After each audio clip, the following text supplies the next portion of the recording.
Welcome to the By Steve podcast.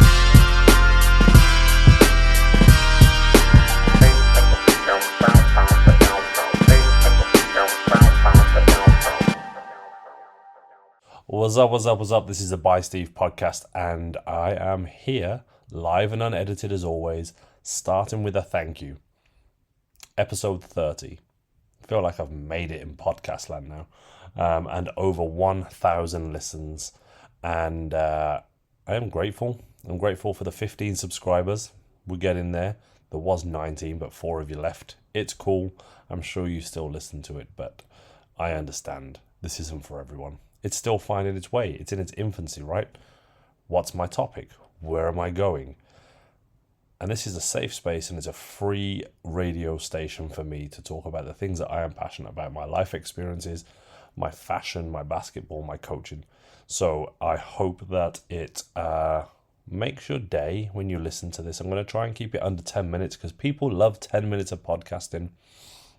And I am here to discuss dating in your 40s. I am 44 years old and it's savage out there. Do you know how many Tinder dates I've been on in my life? Too many. Over a bazillion. How many Hinge dates have I had? How many Bumble dates have I ventured into? How many times have I asked someone out and been on 1 or 2 dates with them and it's gone nowhere? It really does, at this point in my life, make me reflect on how dating has changed from my 20s to my 30s to my 40s.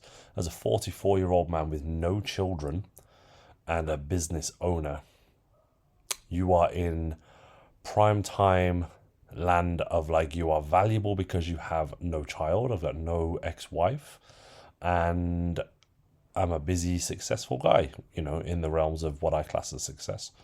So you are prime target for those yummy mummies, divorcees, or also those ladies that are looking for love and their first kid. So it's wild.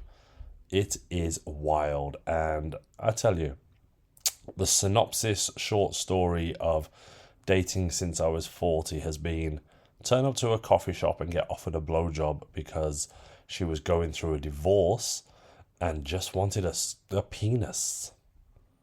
Yes, I know, right? And then it varies all the way through to going for dinner and then walking around a lake. And then on that lake walk being like, oh, I'm really serious about dating, but I would like to be pregnant in the next 12 months. And this has been my journey for the last 3 years. Well, maybe if you didn't out that on the first date, someone might have stayed for a second date as I walked off to my car shouting back at her, petrified that she may have extracted sperm at that point in time and I didn't even know it. And then you come through to the ladies who want more children but have ex-husbands and crazy baby daddies. And you have a coffee and a cookie on the grass in the square.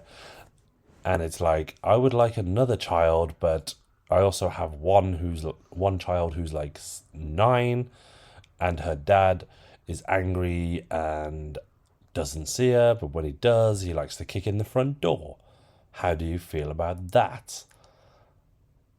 And I tell you, it's for all of the apps, for all of the ways of finding ladies to date, to go on one date, and I'm not going to say I'm a perfect catch. I have my, I suppose as we terminalize now in this day and age, red flags.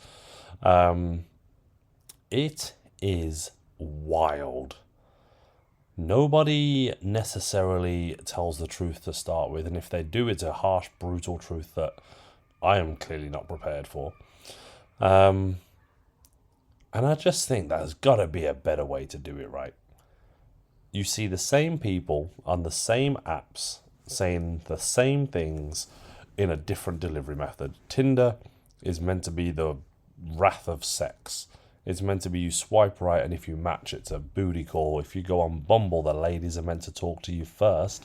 Then they get angry when you're like, oh, hi. And they're like, they open with, what's up? How are you? But they don't want you to respond with that. when it's in a different app because it's not inventive enough. So didn't Bumble actually take that out of the realms of a thing now? So now men have to talk first? Hinge. Don't even get me started.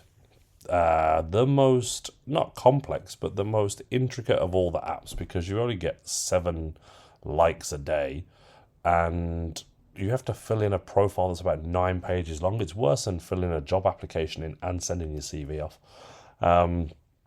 But then you come across, what do we call it? The new age of expensive dating with the League. I don't know if you've come across the League. Go check it out. I signed up to the League a couple of months ago and it is expensive as fuck. But there's a free version. Can you navigate the League with a free profile? The answer to that is yes. But when you think that this thing is £100, £200 and £300 a month or something crazy, I did not envisage getting past the front line. I thought the barriers would be up and the stingers would be out to stop you being able to contact people so they could make more money. And I can tell you that even with no priced in membership, that the League is probably where it's at. If you're strategic with your messages and you bide your time and you find the right person and spend your message credit wisely, you might just find a decent date. But what I will say to you is, it is also a lot of hard work. And if you want success, you've got to be your truest self. If you want to get laid, just tell lies. But again, just reinforcing, dating in your 40s is savagery. I'm not saying anything new. The people in their 40s know this.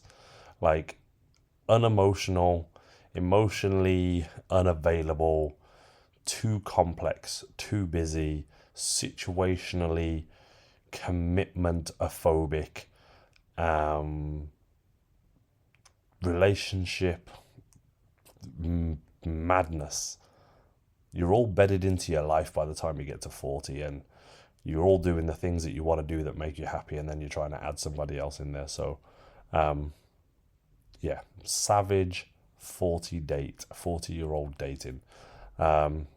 What's an ideal first date? See, like, I'm a coffee and a cake guy, and I'm just trying to get out there and just trying to meet people, and just take it chill. I don't want to spend more than like £10 to figure out whether I like you or not. But some of these ladies be looking for Simpsons and more. So stay on your toes, gents. I'm not saying don't pay for the coffee and the cake, but don't get rinsed out for like $200 on your first date. Some of these ladies are just out for a free dinner. But yeah, the one for you will fit in to the world that you are offering them. And if they don't want coffee and cake, well, more fool them. Spend the time, ask questions, look in their eyes, and just find a vibe. I hope and pray that dating in my 40s just gets a little bit easier. And I'm on the route to that.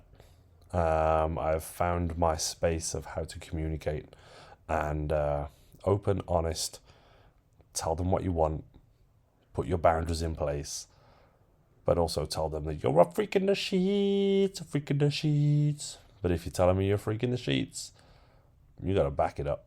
So, yeah.